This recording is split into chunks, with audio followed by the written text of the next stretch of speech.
जय हिंद दोस्तों। इस समय मैं आप लोगों को वेक्टर अलजेब्रा चैप्टर पढ़ा रहा हूँ और इस चैप्टर में हम लोग आज न्यू टॉपिक स्टार्ट करते हैं जिसका कि यूज तो बहुत ज़्यादा ही है और इस पर बेस्ड क्वेश्चन भी आप लोगों से पूछा जाता है। ठीक, हम लोग वेक्टर्स में जो वेक्टर के डॉट प्रोडक्ट होते हैं उन सबको तो हम लोग अच्छे से देख चुके थे कि वो क्या होते हैं और उनकी क्या क्या प्रॉपर्टीज होती है, हम लोग उनके इंपॉर्टेंट रिजल्ट क्या होते हैं तो हम लोग अच्छे से समझ चुके हैं। अब इस केस में हम लोग ये देखते हैं कि जो वेक्टर होता है हमारा मतलब कि दो वेक्टर होते हैं उनका क्रॉस प्रोडक्ट या फिर वेक्टर प्रोडक्ट वो क्या होता है, वो कैसे फाइंड करते हैं, उसके लिए क्या फार्मूला होता है वो हम लोग देखते हैं। ठीक है, डॉट प्रोडक्ट निकालना वो इजी होता है लेकिन क्रॉस प्रोडक्ट निकालना डॉट प्रोडक्ट की कंपेरिजन में थोड़ा सा टफ होता है। तब क्या आप लेंदी समझ सकते हो, डॉट प्रोडक्ट में आप लोग सीधे वन स्टेप निकाल लेंगे लेकिन क्रॉस प्रोडक्ट निकालने में आपको थोड़ा सा स्टेप थोड़ा इंक्रीज करने पड़ेंगे, थोड़ा समय भी लगता है, इसलिए आप कराएंगे तो दो जगह ज़्यादा मार्क्स आएंगे। लेकिन आप लोग co dot product cross product आप लोग को दोनों ही प्रोडक्ट निकालना सीखना है क्योंकि दोनों ही प्रोडक्ट आप लोग का फिजिक्स में भी काफ़ी ज़्यादा यूज होना है, आगे भी यूज होता जाए तब जब भी आप लोग आगे साइंस साइड अगर लेंगे तो। ठीक है, अगर इंटर के बाद से तो देखते हैं कि हमारा वेक्टर प्रोडक्ट हमारा क्या होता है। हमारे पास जैसा कि ये देखिए, ये हमारे पास एक वेक्टर हो गया ए और ये वेक्टर हमारे पास हो गया बी। ठीक, एक वेक्टर हमारे पास ए हो गया, ये वेक्टर हमारे पास बी हो गया, इनके बीच में एंगल बन रहा है थीटा। ठीक, अब हमारा एक वेक्टर है एन कैप बोलेंगे जो कि ऐसे है बिल्कुल, मतलब वेक्टर और वेक्टर भी दोनों के परपेंडिकुलर है।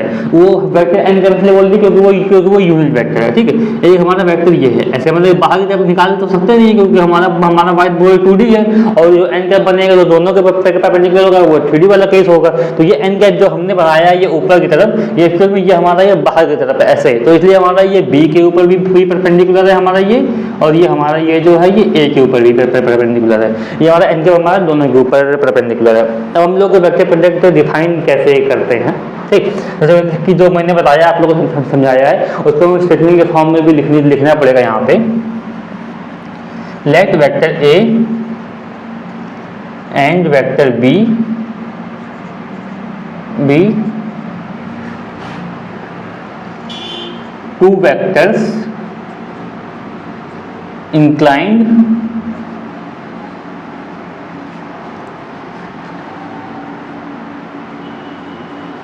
inclined at an angle theta. ये देखिए थीटा एंगल पे हमारा झुका हुआ है तो ये हमारा थीटा एंगल हमारा ये इंक्लाइंड हो गया। ठीक है, ये हमारा थीटा एंगल पर ये झुका हुआ है। ठीक है, अब हम लोग ये लिखेंगे कि cross product between A and B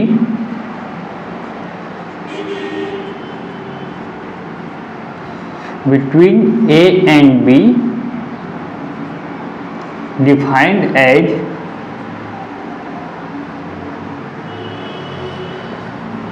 ये कैसे डिफाइन करता है, इसको हम लोग लिखते हैं vector A cross vector B.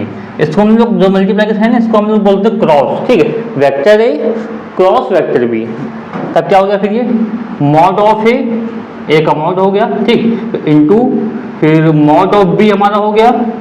ठीक, उसके बाद साइन थीटा, फिर उसके बाद फिर एन कैप। ठीक, ये वेक्टर ए और वेक्टर बी हमारा होता है mod of A mod of B sine theta N cap. अब थीटा तो पता है कि वेक्टर ए और वेक्टर बी के बीच में एंगल है और mod of A mod of B vector A और वेक्टर बी की जो हमारे मॉडुलस है या फिर जो उनकी लेंथ है वो हम बोल देते हैं। लेकिन एन कैप क्या है, एन कैप हमारा वेक्टर ए और वेक्टर बी के डायरेक्शन में वेक्टर ए और वेक्टर बी और ए और वेक्टर बी का हमारा क्या है, इनके परपेंडिकुलर यूनिट वेक्टर है। यूनिट वेक्टर इसलिए बोला जो कि इसकी कोई लेंथ नहीं है, इसकी बस डायरेक्शन है। अगर हम यूनिट वेक्टर का मॉडुलस लेंगे तो उसकी लेंथ नहीं है तो वो हमारी आ जाएगी 1।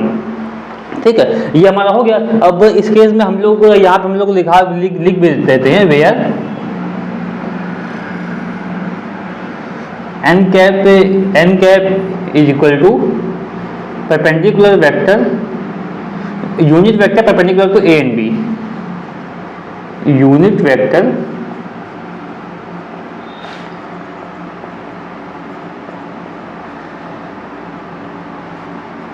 perpendicular to vector A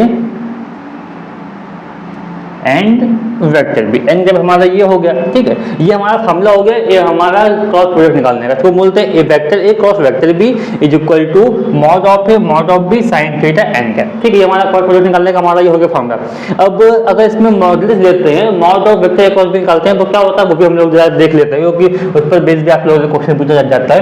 mod का सिंपल मतलब होता है कि किसी वेक्टर की लेंथ की बात कर रहे हैं, मॉड हमेशा इसके जगह होगा हमारा, ठीक है ना। देखो vector A cross vector B, इसका हमने मॉड निकाल लिया, तो ये तो हमारा मॉड है, इसमें कोई इशू नहीं है।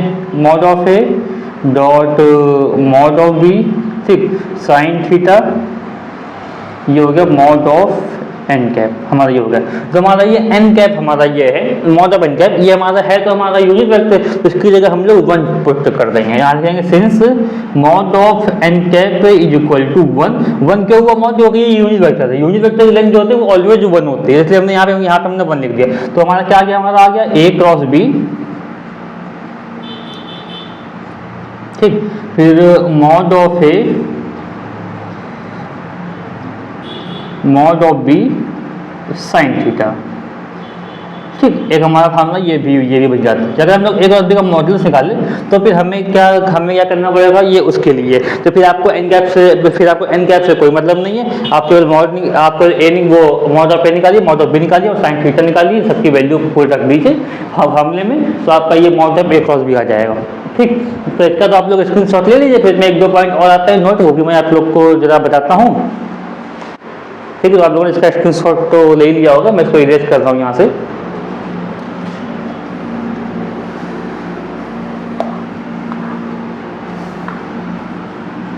अब देखिए, अगर हमारा ए और बी में कोई एक वेक्टर 0 हो जाए, ठीक है, जैसे लाइक हमने मान लिया कि वेक्टर बी हमारा 0 है, let vector B equal to 0। अब देखिए ये वेक्टर ए हो गया, ठीक, ये वेक्टर ए हो गया और वेक्टर भी 0 है, वेक्टर भी 0, अब 0 वेक्टर की कोई डायरेक्शन तो हमारी होती नहीं है, मतलब 0 वेक्टर हमारा यहीं शुरू हुआ यहीं हमारा फिनिश हो गया, तो वेक्टर ए और जब हमारे वेक्टर बी की कोई डायरेक्शन नहीं है तो हम लोग वेक्टर ए और वेक्टर बी में थीटा डिफाइन ही नहीं कर पाएंगे।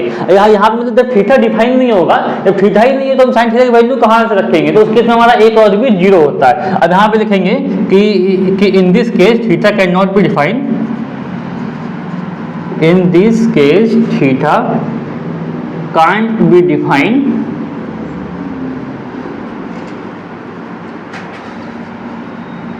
so A cross B is equal to 0, ठीक। हमारा यहाँ पे एक क्रॉस बी हमारा 0 हो गया, या फिर आप लोग ये भी बोल सकते हैं, अगर हमारा एक क्रॉस बी 0 है तो दोनों में कोई एक वेक्टर हमारा 0 वेक्टर होगा, इसलिए हमारा एक क्रॉस बी हमारा 0 हो रहा है, ठीक है।